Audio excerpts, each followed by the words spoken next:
नमस्कार। साहित्य तक के बुक कैफ़े की एक दिन एक किताब में मैं जयप्रकाश पांडे आपका स्वागत करता हूं।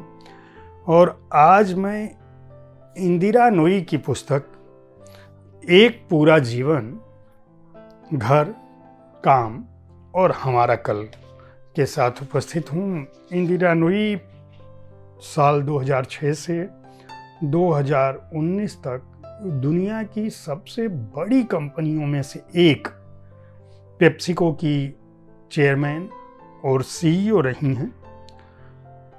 एक बहुत विशाल वर्कफोर्स जिसे हम कह सकते हैं कामगार या हम कह सकते हैं कर्मचारी, पूरे विश्व में जिसकी शाखाएं फैली हुई हैं और पूरी दुनिया के लगभग हर देश में जिसका बड़ा कारोबार है, उसका उन्होंने न केवल नेतृत्व किया बल्कि दुनिया में जो खरीद कर आप जो भी चिप्स, कोल्ड ड्रिंक या इस तरह की दूसरी चीज़ें या पिज्ज़ा हट या इस तरह की जितनी भी जगहों पर जाते हैं, इन सारी बड़ी कंपनियों को, यहाँ तक कि KFC वगैरह की मालिक भी पेप्सिको कंपनी ही रही है।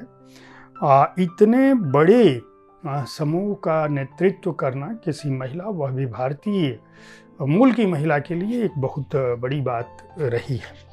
खास बात यह कि इस पुस्तक के बारे में हिलेरी क्लिंटन, नंदन नीलकेड़ी, किरण मजुमदार शाह, सचिन तेंदुलकर, इन चंद्रशेखरन जो टाटा समूह के चेयरमैन रहे हैं, उन सभी ने कुछ न कुछ लिखा है।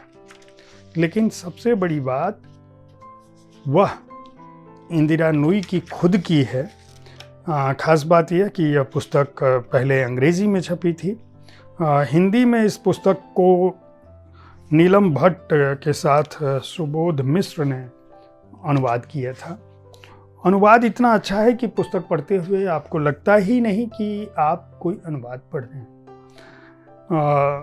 इसकी कहानी एक परिचय से शुरू होती है। इंदिरा नूई बताती हैं कि नवंबर 2009 की बात है।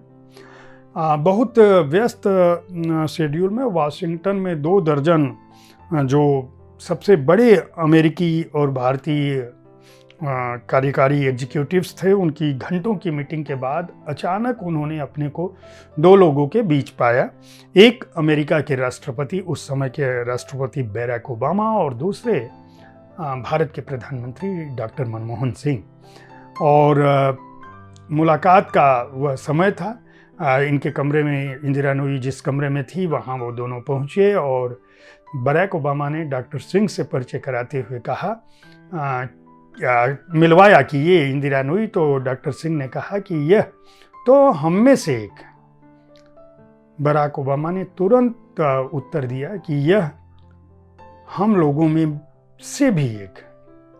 इंदिरा नूई का कहना है कि वह मेरे लिए एक बड़ा ही भावनात्मक क्षण था। एक लड़की जिसने 1994 में पेप्सिको को ज्वाइन किया, एक ऐसी लड़की जिसका जन्म चेन्नई में हुआ, जिसने अपनी पढ़ाई जो तब का मद्रास था, मद्रास में हुआ, और उसने अपनी पढ़ाई लिखाई की, जो कोलकाता गई, जो एक ऐसे ब्राह्मण परिवार में पैदा हुई थी जहाँ उनके पूर्वजों के पास, उनकी माँ को वह मौका नहीं मिला कि वह पढ़ाई लिखाई करके कुछ कर सके। वहाँ इनकी बड़ी बहन और खुद इन्होंने न केवल पढ़ाई की बल्कि IIM से, कोलकाता से इन्होंने प्रबंधन की डिग्री ली।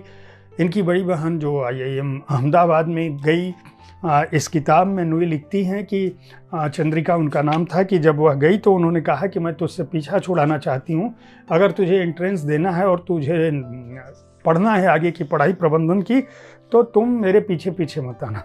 इसलिए इन्होंने कोलकाता को चुना। और वह लड़की जो बाद के दिनों में बेंगलोर में कपड़े, ब्लाउज, सिलाई के सामानों को बेच रही थी। एक समय आया कि मुंबई में जो इनकी दूसरी नौकरी थी, जॉनसन एंड जॉनसन के साथ इन्होंने स्टेप फ्री बेचना शुरू किया। लड़कियों के लिए वो पैड्स जिसको समझाने और जिसको उस दौर की महिलाओं को बताने में भी शर्म आती थी, इंदिरा नूई ने उस समय काम शुरू किया जब उनके समय में लड़कियों को उस तरह की आज़ादी नहीं थी। वर्कफोर्स जो लोग काम करते थे, जिनके बीच वो काम करती थी, वो उसमें पुरुषों का दबदबा था, यहाँ तक कि अमेरिका जाने के बाद भी। और बेंगलोर में जब यह काम कर रही थी, इनकी कंपनी में हड़ताल हो गई। जो इनके बॉस थे, जो इनसे 3 दर्जा ऊपर थे विदेशी, उन्होंने इनकी काफ़ी मदद की। इनको जब ये बॉम्बे में थी उसी दौरान सारे लोग जो प्रबंधन किए थे वो सारे लोग अमेरिका भाग रहे थे। इनकी इच्छा नहीं थी, फिर भी इन्होंने पढ़ने के लिए सोचा कि मैं अमेरिका जाऊं, और फिर इन्होंने वहाँ पे एक बार फिर गई, वहाँ पढ़ाई शुरू की येल यूनिवर्सिटी में। वहाँ जब गई, इनके पास पहनने तक के कायदे से कपड़े नहीं थे। गिनती के चंद $100 इनके पास थे, और वहाँ फिर पढ़ाई करके किस तरह से इंदिरा नूई ने कदम दर कदम अपनी जगह बनाई। और ख़ास बात यह कि इस दौरान न तो अपनी माटी को भूली, न तो अपने लोगों को भूली, न तो दक्षिण भारत को भूली, और न तो अमेरिका को भूली। इनका मानना है, इंदिरा नूई का, कि अमेरिका ही वह ऐसी जगह है जो किसी भी व्यक्ति को उसकी योग्यता के अनुसार वह अवसर दे सकती है। यह पुस्तक जिन खंडों में बटी है उनमें शुरुआती जीवन है, जिसमें इंदिरा नूई अपने दादाजी को याद करती हैं कि किस तरह से इनके दादा ने इनको आगे बढ़ने की का अवसर दिया, लड़कियों की पढ़ाई के लिए जो प्रतिबद्ध थे, किस तरह से उनका संयुक्त परिवार था। उसके बाद किस तरह से इनकी बहन और इन्होंने, और ख़ासकर इनकी माँ ने, एक बहुत बड़ा बयान इंदिरा नूई अपनी इस किताब में देती हैं। वो कहती हैं कि ये मेरी जीवनी नहीं है, हालांकि बाद में उन्होंने ये कहा है, उल्लेख किया है कि वास्तव में ये मेरी जीवनी है, ये मेरे बढ़ने की यात्रा है। जब इस पुस्तक को उन्होंने लिखना शुरू किया था तो कहीं से भी दिमाग में नहीं था। वो सोचती थी, इंदिरा नूई सोचती थी, मैं ऐसी पुस्तक लिखूंगी जो कामकाजी महिलाओं के जीवन में सुधार कर सके। इनका कहना है कि एक कामकाजी लड़की को किस तरह से किसी भी पुरुष सहकर्मी की तुलना में 10 गुना काम करना पड़ता है। इसके अलावा इंदिरा नूई ये कहती हैं कि जो लड़कियां भारत में रहती हैं और घरेलू काम करती हैं, यानी घरों में रहती हैं, उनका काम किसी भी पुरुष कर्मचारी से 100 गुना ज़्यादा है, लेकिन उसको उसके काम की क्रेडिट नहीं दी जाती है। तो इंदिरा नूई का यह मानना था कि शुरू में जब वह कोई किताब लिखेंगी तो ऐसी कोई किताब लिखेंगी जो लड़कियों की ज़िंदगी को बदल दे। एक लड़की किस तरह से जब अपने कार्यस्थल पर जाती है, नौकरी की मुश्किलों से दो चार होती है, वहाँ किस तरह से उसकी प्रतिभा का दोहन होता है, उसे अपनी परफॉर्मेंस दिखानी होती है, उसी दौरान उसे घर के मोर्चे पर संभालना होता है। इन सारी बातों का उल्लेख करते हुए इंदिरा नूई ने कहा है कि उनकी माँ, जैसे हर भारतीय माँ होती है, वह चाहती है कि उनकी लड़कियों का, इनका कहना है कि इनकी माँ ने इनकी बहन और इनको खुद पढ़ाई के लिए इसलिए प्रेरित किया कि शायद वह कॉलेज नहीं जा पाई। वो अपने सपनों को अपनी बेटियों के साथ, अपनी बेटियों में जिंदा होता देखना चाहती थी। लेकिन जैसी दूसरी माएँ चिंतित होती हैं, भारतीय महिलाएं चिंतित होती हैं, उस तरह से वह चिंतित होती थी। तो इसीलिए कभी इनके करियर पर ब्रेक लगाने की कोशिश होती थी और कभी वो एक्सेलेरेटर दे देती थी। यानी जब कोलकाता जाना था तब भी इनकी माँ ने कहा कि नहीं, मैं इतना दूर पढ़ने नहीं भेजूंगी। इसी तरह से अमेरिका जाना हुआ तो उनके मन में बहुत सारे संशय थे कि मैं नहीं जाऊंगी। फिर इनकी जब शादी इन्होंने तय की वहीं अमेरिका में, जो इनके एक मुलाकात हुई, और मुलाकात होते होते फिर इन्होंने राज से शादी कर ली। तो वहाँ भी उनकी माँ ने यही कहा। लेकिन जीवन के हर मोर्चे पर इनकी माँ, इनके दादाजी, चेन्नई की वो जगह जो कुछ इन्होंने अपने शुरुआती दिनों में सीखा था, झेला था, उन सबको याद किया है। ख़ास बात यह है कि इंदिरा नूई इस बात को नहीं भूलती कि जब वे अमेरिकन वीज़ा के लिए रात के 10 बजे से लाइन में लगी थी, और उन दिनों 50 वीज़ा ही देखा जाता था, तब इनके पूर्व बॉस, 2 बॉस, जो एक विदेशी और जो स्थानीय बॉस थे भारतीय, उन दोनों ने रात भर इनको अलग अलग समय पर आके कभी कॉफ़ी दी, कभी चाय दी। यहाँ तक कि इनको इनके पूर्व बॉस ने एक जिस कंपनी में ये बेंगलोर में काम कर रही थी, वहाँ बहुत बड़ी पोस्ट ऑफर की। लेकिन जब इन्होंने बताया कि मेरा प्रवेश हो गया है अमेरिका का, मैं क्या करूँ, मैं वहाँ जाऊँ या ना जाऊँ, तो उन्होंने कहा नहीं, तुम अमेरिका जाओ, क्योंकि तुम्हारे सपनों की दुनिया वहीं है। इंदिरा नूई, एक समय में ऐसा वक्त आया कि दुनिया के तमाम राष्ट्रपति, राष्ट्राध्यक्ष पेप्सिको की अध्यक्ष या पेप्सिको की मुख्य कार्यकारी अधिकारी CEO जिसको कहते हैं, उनसे मिलने के लिए पलक पावड़े बिछाए रहते हैं। फिर भी उनको अपने मद्रास का वह घर याद है। वो कहती हैं कि ये जो दो दुनियाएं हैं, मैं इन दोनों दुनियाओं के बीच में आवाजाही करती रहती हूँ। मुझे जो प्यार मिला, जो मुझे समर्थन मिला, जो मुझे सफलता मिली, वह बहुत कुछ कहती है।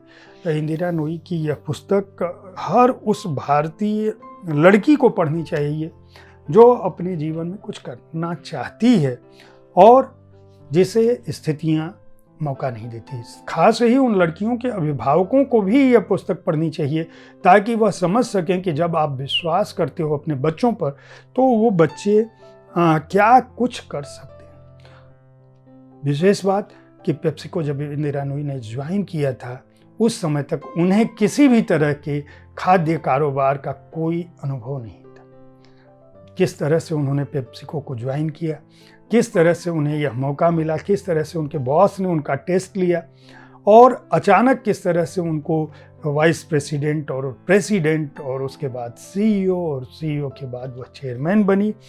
और उस दौरान उन्हें किस तरह से एक चिप्स और कोल्ड ड्रिंक बनाने वाली कंपनी को एक दुनिया के सबसे बड़े रेस्तरां और तमाम तरह के खाद्य पदार्थों की कंपनियों में बदल दिया। दुनिया के सबसे बड़े कारोबार को स्थापित करने वाली यह लड़की, जब लड़की मैं इसलिए कह रहा हूँ क्योंकि इंदिरा नूई कहती हैं कि उनमें उनका बचपन आज भी जिंदा है। आज भी अपने को वह वही उसी लड़की के रूप में पाती हैं जिसने मद्रास में पढ़ाई के दौरान एक स्वप्न देखा था। वह स्वप्न जो उनके अपने परिवार को सुखी करने के लिए था। इस पुस्तक में इंदिरा नूई ने उन संघर्षों का भी जिक्र किया है कि किस तरह से वो दबाव में होती थी। उनके परिवार के लोग, उनके बच्चे उनको मिस करते थे। और इसके अलावा उन्होंने इस बात का भी उल्लेख किया है कि जब वो सफलता दर सफलता की सीढ़ियाँ चढ़ती गई तो उनके अपने परिवार के लोग यहाँ तक कि बधाई देने भी नहीं पहुँचते थे। फ़ोन कॉल्स भी बंद हो गई थी। पता नहीं वो लोग इनकी सफलता से कौन सा दुराव महसूस करते थे। एक बेहद कामयाब शख्सियत, दुनिया की सर्वाधिक चर्चित शख्सियतों में शुमार, कामयाब शख्सियतों में शुमार इंदिरा नूई अभी भी अपने समाज, अपने वर्ग, अपने समूह, भारत और अमेरिका में बदलाव के लिए प्रयासरत हैं, कोशिश कर रही हैं। हालांकि वह सेवानिवृत्त ले चुकी हैं। उनका मानना है कि जीवन में उन्हें जितना कुछ करना था वह कर चुकी, लेकिन उनकी माँ अब भी उनकी प्रेरणा स्रोत हैं जो बार बार उन्हें इस बात को बताती हैं। उन्होंने अपने पति का उल्लेख किया है, अपने बच्चों का उल्लेख किया है कि किस तरह से उन्होंने उनकी मदद की। इस पुस्तक को निश्चित रूप से आप सभी को पढ़ना चाहिए। इसे पेंगुइन रैंडम हाउस के लिए हिंद पॉकेट बुक्स ने प्रकाशित किया है, पेंगुइन रैंडम हाउस इम्प्रिंट के तहत। मूल्य इसका 350 रुपये है और पृष्ठ संख्या है 276। उम्मीद है साहित्य तक का यह एपिसोड आपको पसंद आया होगा। इस कार्यक्रम में आप किस तरह की पुस्तकों की चर्चा चाहते हैं, इसके बारे में अपनी राय से जरूर अवगत कराएं। हमारी कोशिश होती है कि विविध विधाओं की पुस्तकों के साथ आपके पास हर दिन पहुंचूं ताकि आपको अच्छी पुस्तक चुनने में आसानी हो। कल ठीक इसी समय ऐसी ही किसी एक किताब के साथ मैं फिर मिलूंगा। देखते रहें साहित्य तक, बुक कैफे देखते रहें, किताबें खरीदते रहें, पढ़ते रहें, अपने को ज्ञानवान और विकसित बनाएं, अपनी सोच को उदार करें। धन्यवाद।